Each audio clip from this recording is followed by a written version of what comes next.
Bismillahirrahmanirrahim. Assalamualaikum warahmatullahi wabarakatuh. Baik, di sini saya Muhammad Ufan dan juga Siti Amyani. Di sini kami daripada kelompok 10 akan membawakan materi tentang pewarisan menurut hukum adat dan juga sistem waris menurut hukum adat. Nah, di sini Supomo mengatakan bahwasanya hukum adat dan waris memuat peraturan-peraturan yang mengatur proses menuliskan serta mengumpulkan barang-barang, harta, benda dan barang-barang yang tidak terwujud. Baca langsung, yang di barang-barang terwujud itu merupakan material dan juga imaterial yang tidak terwujud. Itu dari suatu angkatan kepada turunannya. Misalnya saja seperti saya pribadi memiliki harta, misalnya kayak motor segala macam. Ketika saya meninggal, maka harta itu akan diwariskan kepada keturunan saya, begitu, kepada anak-anak saya. Contoh kayak mobil, motor segala macam. Serta atau imaterial seperti kayak ilmu, kan banyak tuh, kayak ada orang tuh pandai mijit. Nah, ilmu pijit itu juga termasuk warisan juga daripada yang leluhur ataupun leluhur kita gitu. Itu namanya hukum waris dalam segi adat. Selanjutnya, hukum waris juga diartikan sebagai hukum adat yang memuat garis-garis ketentuan tentang sistem dan asas hukum waris. Tentang harta waris itu dialihkan penguasaan dan pemilihan dari waris kepada ahli waris. Nah, di sini maksudnya di sini dalam harta waris perspektif hukum adat, di sini juga mengartikan bahwa pengalihan kekuasaan benda ataupun sesuatu yang benda tidak terwujud juga kepada apa? Kepada orang yang selanjutnya, dan artinya keturunan kita. Gitu. Menurut Terhar, hukum waris adat adalah aturan-aturan hukum yang mengenai cara bagaimana dari abad ke abad penulisan dan peran dari harta kekayaan yang berwujud dan tidak terwujud dari generasi pada generasi. Seperti tadi yang saya jelaskan dari awal tadi juga. Ini sama pendapatnya dengan namanya Supomo, gitu kan. Yang tadi mengalihkan barang terhadap keturunan yang berupa material dan juga imaterial. Dan juga yang perlu diketahui ya kawan-kawan semuanya, dalam waris itu ada 3 komponen yang penting dalam masalah waris. Yang pertama, itu ada orang yang meninggal, dan meninggal itu masih menyisakan terhadap harta warisannya. Yang kedua, itu ada namanya orang ahli warisnya yang berhak menerima terhadap warisannya. Begitu. Yang ketiga itu merupakan harta warisan. Jadi secara langsung yang pertama itu adalah orang yang meninggal dan meninggalkan harta. Bismillahirrahmanirrahim. Baiklah, di sini saya Siti Amyani sebagai pemateri kedua akan melanjutkan penjelasan pemateri pertama yang membahas tentang pewarisan hukum adat. Lalu saya di sini membahas tentang sistem pewarisan adat, di mana keberadaan pewarisan sistem pewarisan adat di sini merupakan corak hidup keteraturan antara masyarakat satu dengan masyarakat lain yang berbeda dalam kehidupan berbangsa. Maksudnya yang berbeda di sini karena setiap suku itu pasti memiliki ciri khas atau adat istiadat yang tidak ada di adat kita sendiri. Tetapi juga setiap suku tersebut pasti memiliki cara dalam pembagian waris atau sistem bagaimana cara pembagian pewarisan kepada keturunannya, seperti itu. Jadi di Indonesia di sini sistem hukum waris di Indonesia di sini bersifat pluralistis, yang dimana terdapat sistem hukum waris yang dianut oleh Indonesia. Yang pertama di sini sistem waris adat, yang kedua sistem waris hukum Islam, yang ketiga sistem waris barat, di mana sistem waris barat di sini bisa disebut dengan kitab undang-undang hukum perdata, seperti itu. Jadi baiklah, di sini yang sistem waris adat di sini hukum yang pertama di sini adanya hukum waris Islam di sini berlaku untuk setiap golongan yang ada di Indonesia. yang menganut agama Islam, maka sistem pewarisannya itu sesuai dengan tata cara yang ada di hukum Islam seperti itu, sesuai dengan aturan-aturan yang ada dalam Al-Qur'an, hadis. Lalu yang kedua di sini adanya hukum waris menurut hukum perdata, yang dimana adanya hukum waris menurut hukum perdata di sini berlaku untuk setiap penduduk hukum pada hukum barat. Jadi dalam sistem warisan yang menganut hukum barat itu mengikuti undang-undang yang berlaku seperti itu. Dan yang ketiga hukum adat, di mana sistem pewarisan hukum adat di sini tentunya sangat berbeda-beda setiap suku. Di mana yang pertama contohnya saya sendiri sebagai suku Madura, otomatis saya itu bisa sistem pewarisannya itu menarik dari segi ayah ataupun dari segi ibu, tergantung ada hartanya yang ingin diwariskan. Jika harta tersebut tidak ada, maka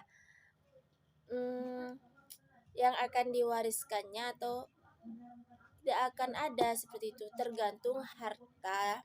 Pertama itu hartanya harus ada, dan kedua ada penerima pewarisnya seperti itu.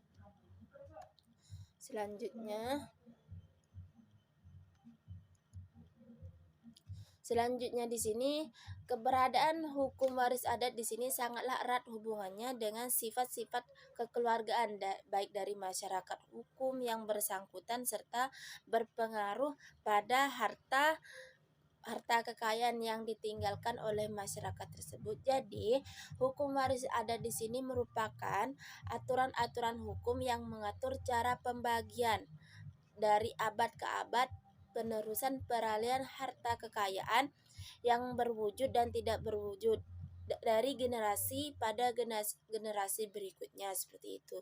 Jadi pada dasarnya keberadaan hukum waris di sini, hukum waris adat sangatlah identitas tertanam pada moral dan etika dalam kehidupan berkeluarga.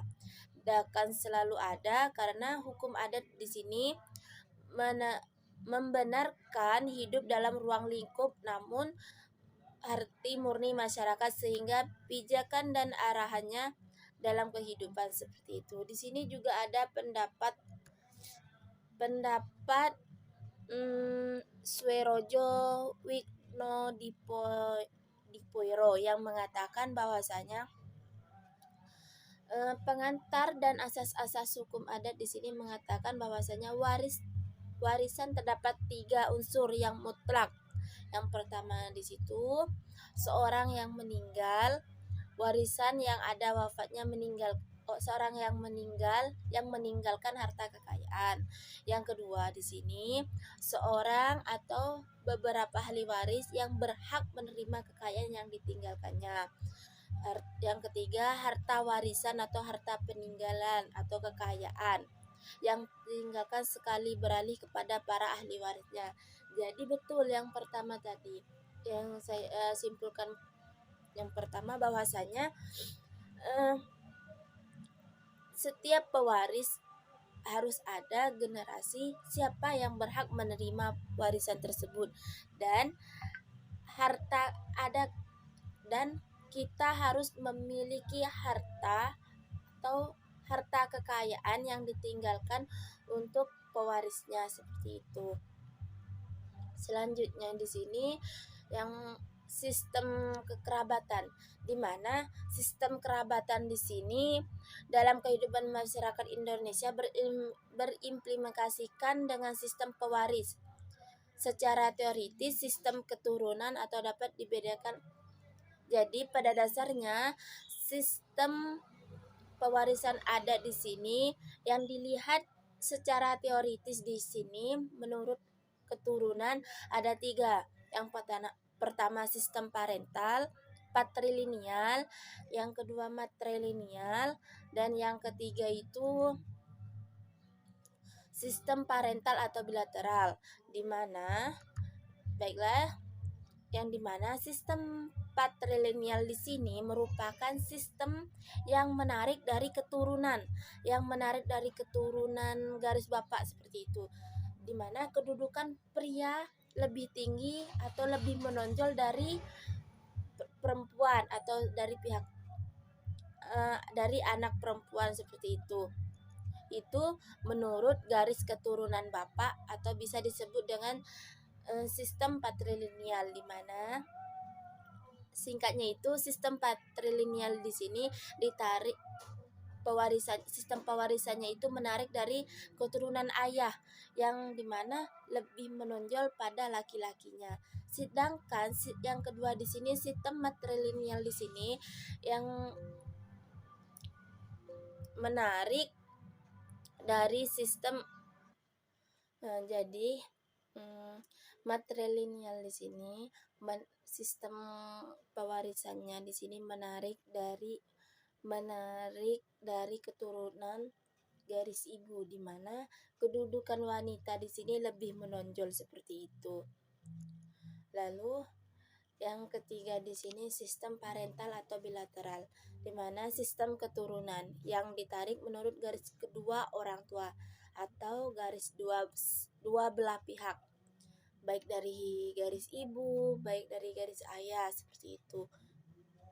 Jadi sistem parental atau bilateral di sini yang menganut sistem ini yang dianut oleh masyarakat Aceh, Sumatera Timur, Riau dan Jawa, Kalimantan Barat. Kalau dari sistem pewarisan suku saya dari Madura, di sini lebih kepada sistem parental atau bilateral, menarik sistem pewaris yang menarik dua garis keturunan baik dari pihak ibu maupun dari pihak ayah seperti itu. Jadi pada dasarnya sistem parental di sini tidak membedakan antara pihak laki-laki dan perempuan dalam sistem pewarisannya. Jadi sistem parental di sini dalam keturunan masyarakat hukum waris adat sering digunakan oleh masyarakat Jawa seperti itu. Sudah sangat jelas bahwasanya sistem pewarisan adat di sini baik sistem patrilineal, matrilineal dan sistem parental dan bilateral di sini digunakan oleh suku-suku apa, kita bisa melihat sendiri dari ketiga sistem tersebut. Selanjutnya sistem pewarisan. Di Indonesia kita menjumpai 3 macam sistem kewarisan di hukum adat. Yang pertama itu sistem kewarisan individual. Cirinya seperti apa? Bahwa harta peninggalan dapat dibagi-bagikan di antara para ahli waris seperti halnya pada masyarakat bilateral. Itu contoh seperti di Jawa dan di suku Batak seperti itu.